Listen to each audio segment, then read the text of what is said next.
जहांगीरपुरी दिल्ली में दंगा होता है हनुमान जयंती के दिन। जो हनुमान यात्रा निकाल रहे थे, झांकी निकाल रहे थे, उनको घेर कर उनके ऊपर हमला किया गया। एक विशेष वर्ग ने मस्जिद के सामने निकलते हुए उस जो यात्रा थी उसके ऊपर हमला करके साउंड सिस्टम तोड़ा।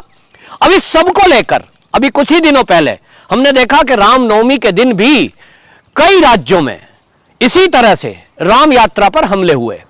इसको लेकर अब विपक्ष का एक बयान सामने आया है और जितने विपक्षी दल हैं, ममता बनर्जी, शिवसेना, कांग्रेस, ये सब ने मिलकर के एक साझा बयान दिया और उन्होंने कहा कि 13 संयुक्त पार्टी हम जो है ये राजनीतिक दल जानबूझकर एक साथ आए हैं और हमारा कहना है कि सत्तारूढ़ संस्थानों द्वारा भोजन, पोशाक, आस्था, त्योहार और भाषा से संबंधित मुद्दों का इस्तेमाल करके धार्मिक उन्माद फैलाया जा रहा है।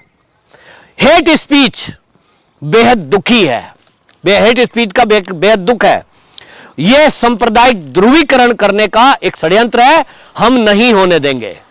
यह बयान दिया है 13 दलों ने, यह बयान दिया है उन्होंने। इसका मतलब इस बयान के अनुसार वो ये कह रहे हैं सत्तारूढ़ संस्थान कौन, उनका इशारा आरएसएस की तरफ है। तो आरएसएस का क्या इन रामनवमी पर यात्राओं से कोई मतलब है? निश्चित रूप से नहीं, क्योंकि संघ की तरफ से वो संघ के कार्यक्रमों का हिस्सा नहीं है।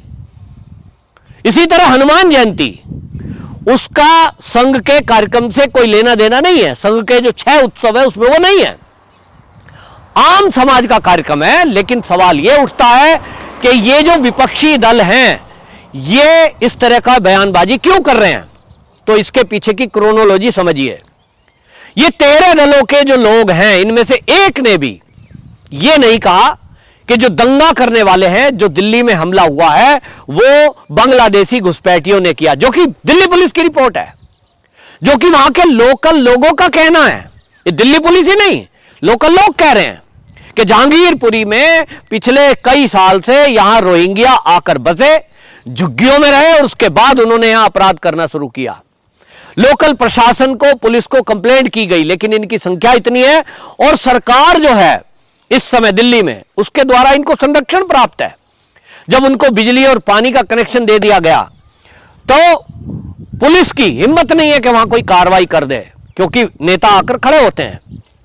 और इसलिए आप देखिए कि जब केंद्र सरकार, जिसको अब ये विपक्षी दल घेर रहा है, उसने 2014 में मोदी सरकार जब आई, क्योंकि जो घुसपैठ करके अवैध रूप से हमारे देश में लोग रह रहे हैं उनको यहां से बाहर किया जाए, क्योंकि मोदी सरकार के आने के पहले भी देश के कई हिस्सों में दंगे हुए और उन दंगों के पीछे जो हाथ निकल करके आया वो बांग्लादेशी घुसपैठियों का हाथ आया।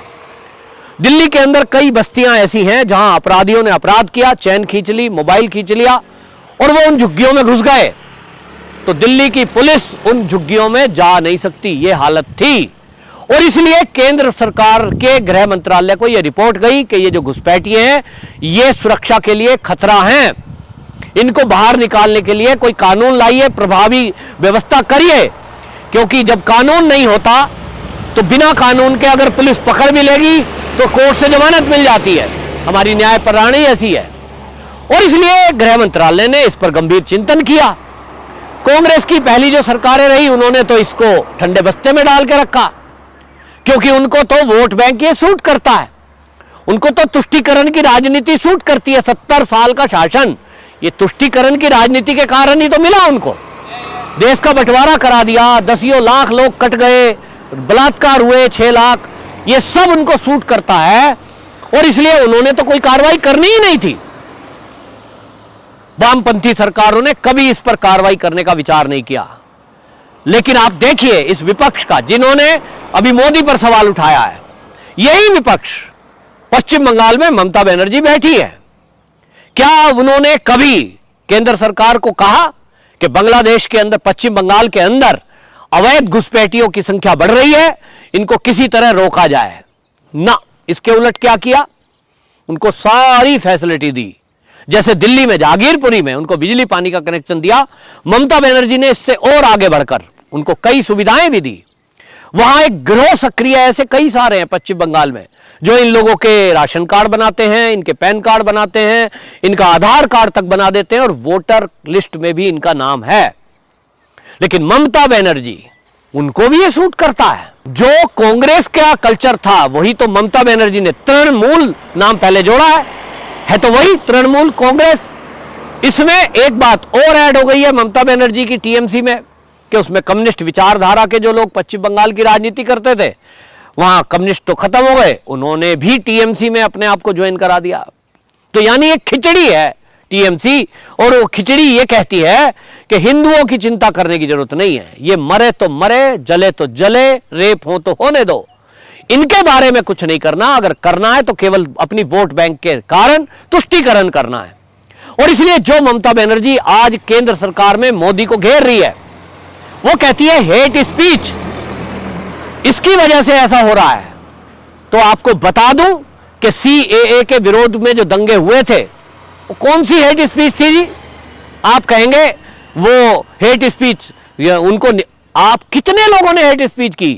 शाहीन बाग में हेट स्पीच हुई, वहां लोगों को भड़काया, सारे देश के मुसलमानों को भड़का कर ये कहा कि आपको ये मोदी सरकार बाहर फेंक देगी। तो ये क्या झूठ नहीं था? जो सीएए था वो कानून किसके लिए था?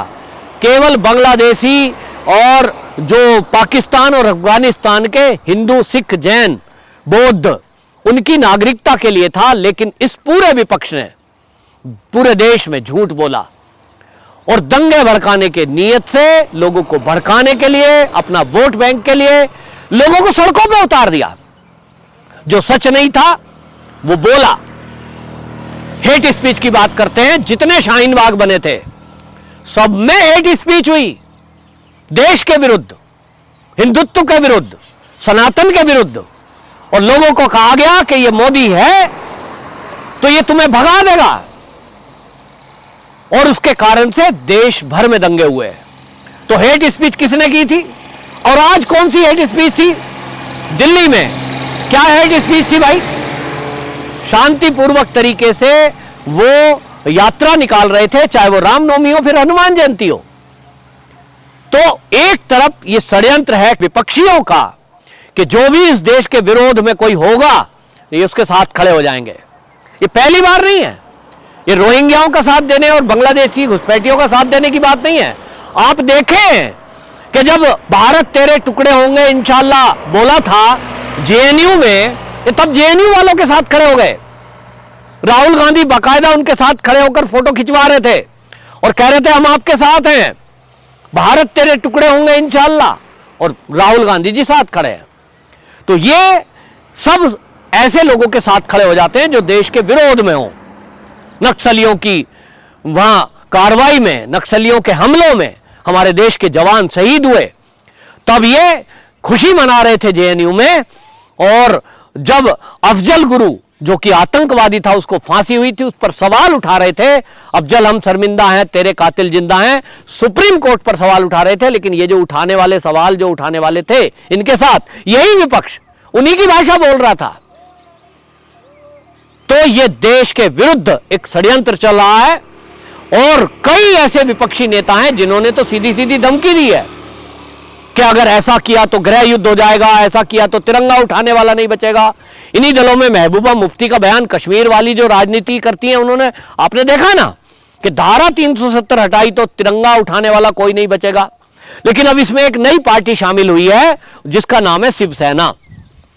पहले तो ये हिंदूवादी थे, हिंदुत्व की रक्षा के लिए बने थे, लेकिन आज ये हनुमान जयंती के विरुद्ध में खड़े हो गए हैं, रामनवमी के विरुद्ध में खड़े हो गए हैं और संजय राउत बयान दे रहे हैं कि साहब ये तो एक षड्यंत्र है। मतलब ममता बनर्जी की भाषा, सोनिया गांधी की भाषा अब शिवसेना भी बोलने लगी है कि वो हिंदुओं को ही दोषी बताते हैं। वो ये कहते हैं कि ये जो इस सब के पीछे ये षड्यंत्र बता रहे हैं, यात्राओं को षड्यंत्र बता रहे हैं। ये सनातन संस्कृति में हनुमान जयंती क्या अभी मोदी के आने के बाद से बनी है? ये रामनवमी की रथ यात्रा जो यात्राएं होती हैं, ये क्या अभी मोदी जी के 2014 के बाद में होने लगी है? ये जो विपक्ष कह रहा है कि जो संस्थागत ये संस्थाएं हैं, राजनीति संस्थाएं, मतलब आप किसको कह रहे हैं? क्या ये आरएसएस जब नहीं था तब रामनवमी और हनुमान जयंती नहीं मनती थी।